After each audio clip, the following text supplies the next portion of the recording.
ISCPC स्तर के अनुसार सरल और सटीक बिंदुओं में। साहित्यिक स्रोत प्रमुख ग्रंथ। पुराण विशेषकर विष्णु पुराण, वायु पुराण, मत्स्य पुराण, भागवत पुराण, गुप्त वंश की वंशावली व शासन क्रम का महत्वपूर्ण वर्णन मिलता है। काव्य एवं नाटक कालिदास के ग्रंथ रघुवंश, मेघदूत, कुमार संभव गुप्त युग की सामाजिक सांस्कृतिक झलक देते हैं। विशाख दत्त का मुद्रा राक्षस गुप्त युग की राजनीति व प्रशासन पर प्रकाश। बौद्ध और जैन ग्रंथ समय की सामाजिक स्थिति व धर्म नीति का उल्लेख। विदेशी यात्रियों के वर्णन फाह्यान, फाहीन गुप्त काल के चंद्रगुप्त द्वितीय के समय भारत आया। सामाजिक जीवन, न्याय व्यवस्था और धर्म स्थिति का प्रामाणिक विवरण। अभिलेख गुप्त काल के ऐतिहासिक पुनर्निर्माण का सबसे विश्वसनीय स्रोत। प्रयाग प्रशस्ति। रचना हर्षवर्धन के दरबारी कवि बाणभट्ट के पूर्वज हरिसेन, समुद्रगुप्त का मंत्री दरबारी कवि। मुख्य महत्व समुद्रगुप्त की दिग्विजय, दक्षिणी अभियान, आत्मीय राज्य, सामंत राज्य आदि का विस्तृत वर्णन। गुप्त वंश की वंशावली का आधारभूत स्रोत। जूनागढ़ शिलालेख स्कंदगुप्त। सुधराई हेतु बाढ़ प्रबंधन व प्रशासनिक कार्यों का उल्लेख। नालंदा शिलापट। कुमारगुप्त द्वारा नालंदा विश्वविद्यालय की स्थापना की पुष्टि। एरण लेख स्कंदगुप्त काल के सिक्का विन्यास और प्रशासन की जानकारी। एरण के 2 स्तंभ लेख धार्मिक व राजनैतिक परिस्थितियां दर्शाते हैं। सिक्के। गुप्त सिक्के भारत के सर्वश्रेष्ठ प्राचीन सिक्कों में माने जाते हैं। महत्व शासकों के नाम, उपाधियां, शासन क्षेत्र, आर्थिक स्थिति। समुद्रगुप्त, चंद्रगुप्त द्वितीय, कुमारगुप्त, स्कंदगुप्त इनके स्वर्ण मुद्राएं विश्व प्रसिद्ध। गुप्तों का चांदी, तांबे और सोने का प्रचलन आर्थिक समृद्धि का संकेत। सिक्कों पर देवी, देवता, शिकार, अश्वमेध, धनुर्धर, सामाजिक सांस्कृतिक पहलू मिलते हैं। पुरातात्विक अवशेष। मूर्तिकला सारनाथ, मथुरा, उडियाना की बुद्ध मूर्तियां गुप्त युग का क्लासिकल आर्ट स्तर। वास्तुकला दशावतार मंदिर, देवगढ़ भितरगांव मंदिर एरण, तिगवा, उदयगिरी गुफाएं शिक्षा संस्थान के अवशेष, नालंदा विश्वविद्यालय यह सभी कला, धर्म, समाज और शिल्प तकनीक को दर्शाते हैं। ताम्रपत्र। भूमि अनुदान संबंधी शिलालेख प्रशासन, कर नीति, भूमि व्यवस्था, सामाजिक धार्मिक जीवन का साक्ष्य। मुख्य ताम्रपत्र दमोदरपुर ताम्रपत्र, नालंदा ताम्रपत्र, वैकुंठपुर ताम्रपत्र। विदेशी ग्रंथ बाह्य विवरण। चीनी यात्री फाह्यान गुप्त काल की सामाजिक स्थिति, धर्म, न्याय, जनजीवन का साक्ष्य। श्रीलंका, नेपाल, पूर्वी एशिया के कुछ बौद्ध अभिलेख गुप्त प्रभाव और संस्कृति का प्रसार दर्शाते हैं। एक पेज समरी। आपकी पसंद के अनुसार। साहित्यिक स्रोत पुराण, काव्य, नाटक। फाह्यान का विवरण अभिलेख। प्रयाग प्रशस्ति, जूनागढ़, नालंदा, एरण सिक्के, स्वर्ण मुद्रा, चांदी, तांबा, आर्थिक सांस्कृतिक पुरातत्व, मूर्तिकला, वास्तुकला, गुफाएं, नालंदा ताम्रपत्र, भूमि अनुदान, कर नीति, प्रशासनिक जानकारी। विदेशी विवरण फाह्यान, बौद्ध अभिलेख, अंतर्राष्ट्रीय संपर्क। गुप्तों की उत्पत्ति के विषय में इतिहासकारों में मतभेद है। कुछ विद्वान गुप्तों को ब्राह्मण मूल का मानते हैं, क्योंकि कई अभिलेखों में उन्हें परम भागवत कहा गया है और गुप्त नाम ब्राह्मण कुलों में मिलता है। कुछ विद्वान उन्हें वैश्य मूल का मानते हैं, क्योंकि गुप्त शब्द का अर्थ संरक्षक या व्यापारी भी माना जाता है। परंतु आधुनिक इतिहासकारों के अनुसार सर्वाधिक स्वीकार मत यह है कि गुप्त उत्तर भारतीय स्थानीय क्षत्रिय मूल के थे। उनके शासकों के नाम, सैन्य परंपरा और प्रयाग प्रशस्ति में वर्णित राजवंशीय परंपराएं इन्हें क्षत्रिय परंपरा से जोड़ती हैं। गुप्तों का मूल निवास स्थान मगध और गंगा यमुना दोआब का क्षेत्र माना जाता है। प्रयाग प्रशस्ति में प्रयाग, कौशाम्बी और पाटलिपुत्र का उल्लेख गुप्तों के प्रारंभिक क्षेत्र के रूप में मिलता है। दमोदरपुर और नालंदा ताम्रपत्र गुप्त प्रशासन का केंद्र बिहार बताते हैं। प्रारंभिक गुप्त सिक्के भी पूर्वी उत्तर प्रदेश और दक्षिण बिहार में अधिक मिले हैं, जो उनके प्रारंभिक आधार क्षेत्र की पुष्टि करते हैं। इसलिए गुप्तों का मूल निवास आज का पूर्वी उत्तर प्रदेश, बिहार क्षेत्र, विशेषकर प्रयाग, कौशाम्बी और पाटलिपुत्र माना जाता है। एक पंक्ति सार गुप्तों की उत्पत्ति। उत्तर भारतीय स्थानीय क्षत्रिय गुप्तों का मूल निवास मगध, प्रयाग, कौशाम्बी, पाटलिपुत्र, गंगा यमुना दोआब। गुप्तों का निवास स्थान, मूल निवास, विश्लेषण, एनालिसिस। गुप्तों के मूल निवास स्थान को लेकर इतिहासकारों में बहस रही है, पर उपलब्ध अभिलेखीय, पुरातात्विक और साहित्यिक प्रमाणों का तुलनात्मक अध्ययन एक स्पष्ट निष्कर्ष की ओर संकेत करता है।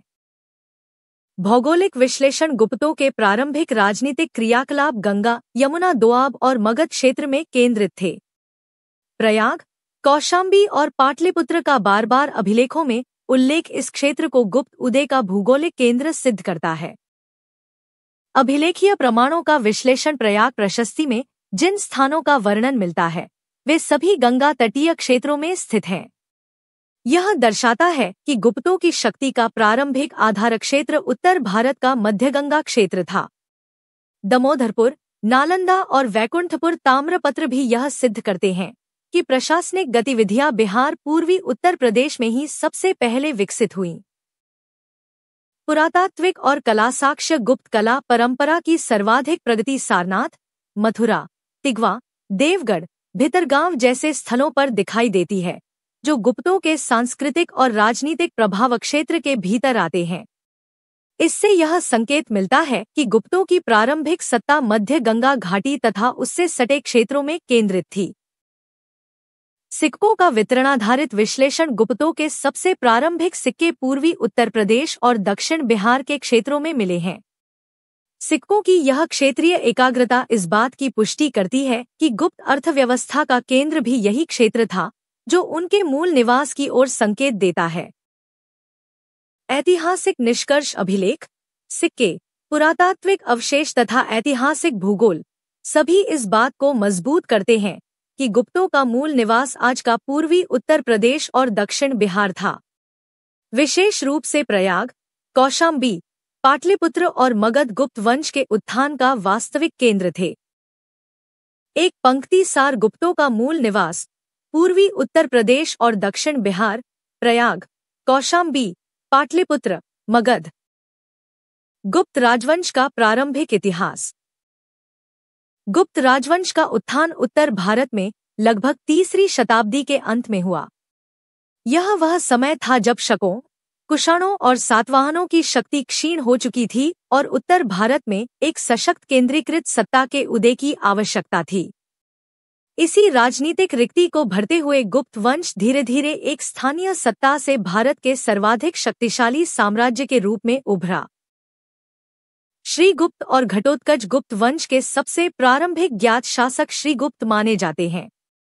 उनका शासन सीमित क्षेत्र तक था, पर यही गुप्त साम्राज्य की नींव माना जाता है। उनके बाद घटोत्कच का शासन आया, जो अभी भी क्षेत्रीय स्तर की शक्ति थी। इन दोनों के समय की राजनीतिक गतिविधियां पूर्वी उत्तर प्रदेश और दक्षिण बिहार के क्षेत्रों तक सीमित थी।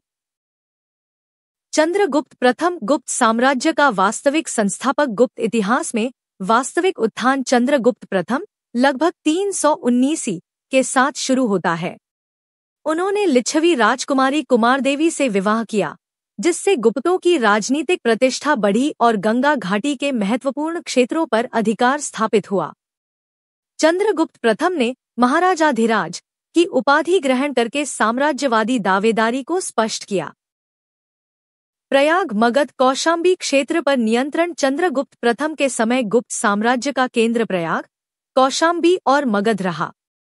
इन क्षेत्रों का नियंत्रण गुप्त साम्राज्य को आर्थिक, राजनीतिक और सांस्कृतिक स्थिरता प्रदान करता था, क्योंकि गंगा घाटी व्यापार और कृषि का केंद्र थी।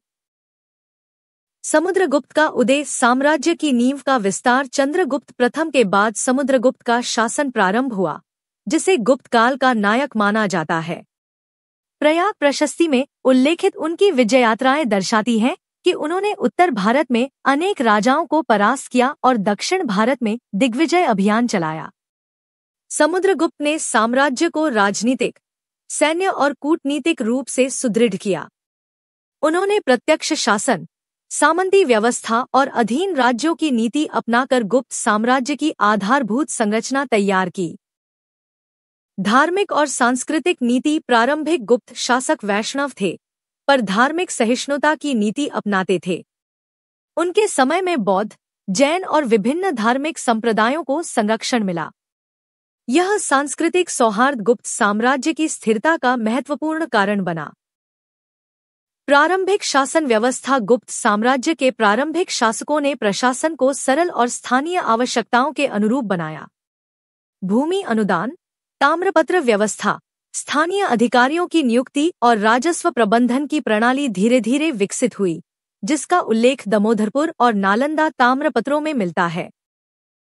ऐतिहासिक निष्कर्ष गुप्त राजवंश का प्रारंभिक इतिहास एक छोटे स्थानीय वंश से विशाल साम्राज्य की ओर संक्रमण की कहानी है।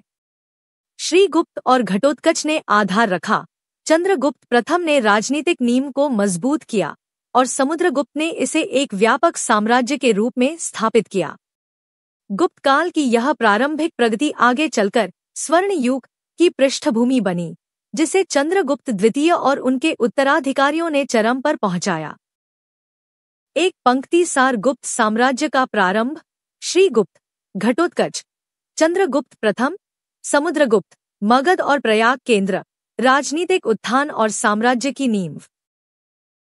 चंद्रगुप्त प्रथम 319-385 चंद्रगुप्त प्रथम गुप्त साम्राज्य के वास्तविक संस्थापक माने जाते हैं। उनके शासन में गुप्तों ने पहली बार एक सशक्त केंद्रीकृत साम्राज्य का रूप लेना शुरू किया। उन्होंने महाराजाधिराज की उपाधि धारण की, जो साम्राज्यवादी शक्ति की घोषणा थी। लिच्छवियों के साथ वैवाहिक संबंध चंद्रगुप्त प्रथम ने लिच्छवी वंश की राजकुमारी कुमारदेवी से विवाह किया। यह विवाह राजनीतिक दृष्टि से अत्यंत महत्वपूर्ण था क्योंकि गंगा घाटी के प्रभावशाली गणराज्य लिच्छवियों का समर्थन मिला।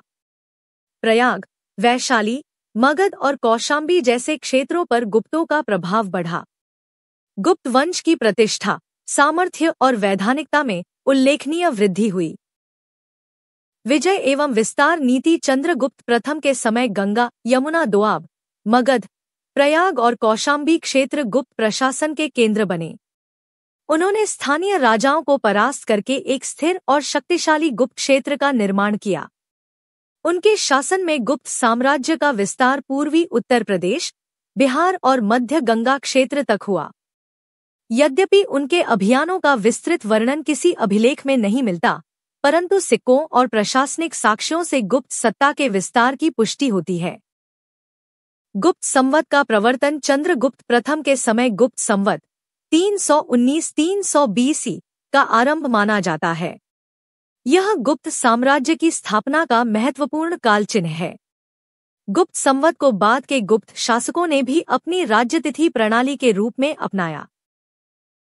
चंद्रगुप्त कुमारदेवी प्रकार के सिक्के चंद्रगुप्त प्रथम और कुमारदेवी के संयुक्त नाम और चित्र वाले सिक्के चंद्रगुप्त कुमारदेवी टाइप कॉइन कहलाते हैं। विशेषताएं, सिक्कों पर चंद्रगुप्त प्रथम और कुमारदेवी को साथ में दर्शाया गया है। सिक्के पर लिच्छविदोहित्र जैसे शब्द मिलते हैं, जो कुमारदेवी की लिच्छवी वंशीय पहचान की पुष्टि करते हैं। इस प्रकार के सिक्के गुप्त इतिहास में विशिष्ट हैं, क्योंकि इसमें रानी की प्रमुखता दिखाई गई, जो राजनीतिक विवाह के महत्व को दर्शाता है। सिक्कों से पुष्टि होती है कि लिच्छवियों के साथ यह गठबंधन गुप्त शक्ति वृद्धि का मुख्य आधार था। ऐतिहासिक महत्व चंद्रगुप्त प्रथम के समय गुप्त साम्राज्य ने अपनी वास्तविक राजनीतिक पहचान प्राप्त की। उन्होंने प्रशासनिक ढांचे, राजवंशीय प्रतिष्ठा, गंगा घाटी पर नियंत्रण और आर्थिक स्थिरता की नींव रखी। इसी आधार पर आगे समुद्रगुप्त और चंद्रगुप्त द्वितीय ने गुप्त साम्राज्य को चरम पर पहुंचाया। एक पंक्ति सार चंद्रगुप्त प्रथम 319-385 कुमारदेवी लिच्छवी विवाह गुप्त संवत प्रवर्तन प्रयाग मगध केंद्र चंद्रगुप्त कुमारदेवी सिक्के गुप्त साम्राज्य की वास्तविक नींव।